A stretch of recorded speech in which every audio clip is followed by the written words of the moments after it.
നിശബ്ദ സിനിമ, ശബ്ദ സിനിമ, ആ ഒരു കാറ്റഗറി നോക്കാം അല്ലെ. ആകാം. ഈ തെക്കേ ഇന്ത്യയിലാണ് നമ്മുടെ നിശബ്ദ സിനിമകളൊക്കെ തുടക്കം കുറിക്കുന്നത് എന്ന് വേണമെങ്കിൽ പറഞ്ഞു വെക്കാം. തെക്കേ ഇന്ത്യയിലല്ല, ഇന്ത്യൻ സിനിമാ ചരിത്രം എടുത്തു കഴിഞ്ഞാൽ നിശബ്ദ സിനിമകളിലൂടെ തന്നെയാണ് തുടങ്ങിയിട്ടുള്ളത്. അതെ, ഇനി നമ്മളെ പോലുള്ള സിനിമാ ചരിത്രാന്വേഷകർ അല്ലെങ്കിൽ നമ്മുടെ പ്രേക്ഷകരെ പോലുള്ളവരൊക്കെ തീർച്ചയായിട്ടും അറിഞ്ഞിരിക്കേണ്ട ഒരു കാര്യം, 1895 മുതൽ 1930 വരെ, അതായത് നമ്മുടെ ദണ്ഡിയാത്ര നടന്ന ആ ഒരു സമയം വരെയൊക്കെയുള്ള ആ ഒരു കാലഘട്ടത്തെയാണ് നിശബ്ദ സിനിമാ യുഗം എന്ന് പ്രധാനമായിട്ടും പറയുന്നത്. അതെ, അതങ്ങനെ തന്നെയാണ്. 1920-കളിലെല്ലാം നിർമ്മിച്ചിട്ടുള്ള നിശബ്ദ സിനിമകളൊക്കെ തന്നെയും വളരെയധികം ദൃശ്യ ഗുണനിലവാരം പുലർത്തിയിട്ടുള്ളവയുമാണ്. പിന്നെ അല്ലാതെ ശരിക്കും പറഞ്ഞു കഴിഞ്ഞാൽ ഒന്ന് ഓർത്ത് നോക്കിക്കേ, ഡയലോഗ്സ് ഒന്നും തന്നെ ഇല്ലാതെ കഥാപാത്രങ്ങളുടെ ആ ഒരു വികാരവും വിചാരവും ഒക്കെ പ്രേക്ഷകരിലേക്ക് എത്തിക്കാൻ വേണ്ടിയിട്ട് അവരുടെ മുഖാഭിനയവും അതോടൊപ്പം തന്നെ ശരീരഭാഷകളിൽ നിന്നൊക്കെ നമ്മൾ മനസ്സിലാക്കിയെടുക്കുന്നത്, ഇതൊക്കെ പറയുമ്പോൾ എനിക്ക് ശരിക്കും ആദ്യം ഓർമ്മ വരുന്നത് നമ്മുടെ ചാർലി ചാപ്ലിനൊക്കെയാണ്. ശരിക്കും ഈ നിശബ്ദ സിനിമ എന്ന് പറയുന്ന പ്രയോഗം തന്നെ തെറ്റല്ലേ? അതും വളരെ കറക്റ്റ് ആയിട്ടുള്ള ഒരു ക്വസ്റ്റ്യൻ ആണ്. കാരണം എന്താ പറയാ, നിശബ്ദ സിനിമ എന്ന് പറയുന്നത് ശബ്ദമൊന്നുമില്ലാത്ത സിനിമയാണ് എന്ന് വിശ്വസിക്കുന്ന ഒരു കൂട്ടം ആളുകൾ ഇന്നുമുണ്ട്. പക്ഷെ അതങ്ങനെയല്ല. അത്തരത്തിലുള്ള സിനിമകളിലെ ഒരു പശ്ചാത്തല സംഗീതം, അതായത് നമ്മൾ പറയുന്ന ബാക്ക്ഗ്രൗണ്ട് സ്കോർ എന്ന് പറഞ്ഞിട്ടുള്ള ഒരു ബാക്ക്ഗ്രൗണ്ട് സ്കോറിന്റെ ഭാഗമായിട്ടൊരു എന്തെങ്കിലും തരത്തിലുള്ള ഒരു വാദ്യോപകരണങ്ങളെങ്കിലും വായിച്ച് കേൾക്കപ്പെടാം നമുക്കതിൽ.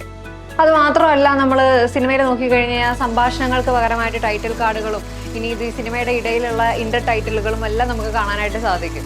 അതുകൊണ്ടാണ് ആ സിനിമയുടെയൊക്കെ നമുക്ക് മുഷിപ്പില്ലാണ്ട് അല്ലെങ്കിൽ മടുപ്പില്ലാണ്ട് കാണാനായിട്ട് സാധിക്കുന്നത് തന്നെ. അപ്പൊ ആ കൂട്ടത്തിൽ നമ്മൾ എടുത്തു പറയേണ്ട അത്തരം സിനിമകൾ എന്ന് പറയുന്നത് the kid, the big parade, അതോടൊപ്പം തന്നെ ഗോൾഡ് റഷ്, സർക്കസ് മുതലായിട്ട് സിനിമകളാണ്.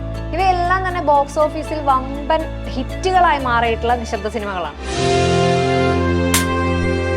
ശരിക്കും ഇന്ന് പറഞ്ഞു കഴിഞ്ഞാൽ നമുക്ക് ഈ ബ്ലാക്ക് ആൻഡ് വൈറ്റ് ചിത്രങ്ങളൊക്കെ കണ്ടു കഴിഞ്ഞാൽ, എക്സെപ്റ്റ് ഭ്രമയുഗം, കാരണം അത് ഈ ഒരു ടൈമിൽ ഇറങ്ങിയ സിനിമ ആയത് കാരണം നമുക്കറിയാം ടെക്നോളജിയും കാര്യങ്ങളൊക്കെ വന്നിട്ടുള്ളത് കാരണം നമുക്കതെല്ലാം നല്ല ഒരു ആസ്വാദികരമായിരുന്നു. പക്ഷെ പണ്ടത്തെ ഒരു ബ്ലാക്ക് ആൻഡ് വൈറ്റ് സിനിമകളെന്ന് പറയുന്നത് സംഭാഷണം കൂടി ഇല്ലാണ്ട് കാണുക എന്ന് പറയുന്നത് ശരിക്കും പറഞ്ഞ ഒരു അരോചകമായിട്ടുള്ള ഒരു കാര്യം തന്നെയായിരുന്നു അല്ലേ.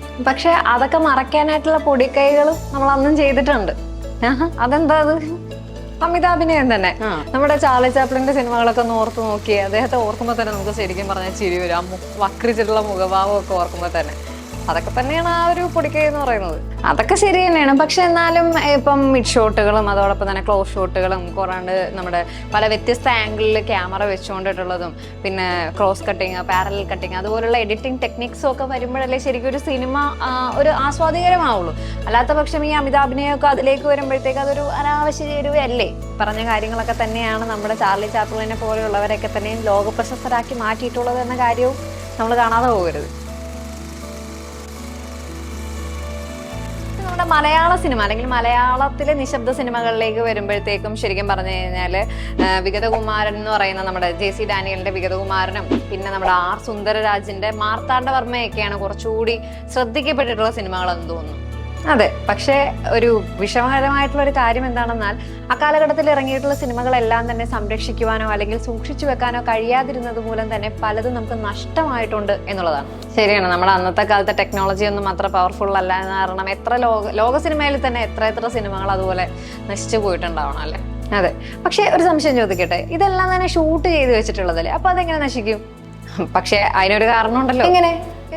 അതായത് പെട്ടെന്ന് പൊടി പിടിക്കുന്നതും അല്ലെങ്കിൽ മാഞ്ഞു പോകുന്നതോ തീ പിടിക്കാൻ പോലും സാധ്യതയുള്ള തരത്തിലുള്ള നൈട്രേറ്റിന്റെ ഫിലിമുകളിൽ അല്ലെങ്കിൽ നൈട്രേറ്റ് ഇതായിട്ട് വരുന്ന ഫിലിമുകളിലായിരുന്നു അന്ന് പ്രധാനമായിട്ടും സിനിമകളെല്ലാം തന്നെ ഷൂട്ട് ചെയ്തിരുന്നത്. അതുകൊണ്ടാണ് ഈ സിനിമകളെല്ലാം നശിക്കപ്പെട്ടിരിക്കാം അല്ലെങ്കിൽ നശിച്ചു പോയിട്ടുണ്ട് എന്ന് പറയാൻ കാര്യം.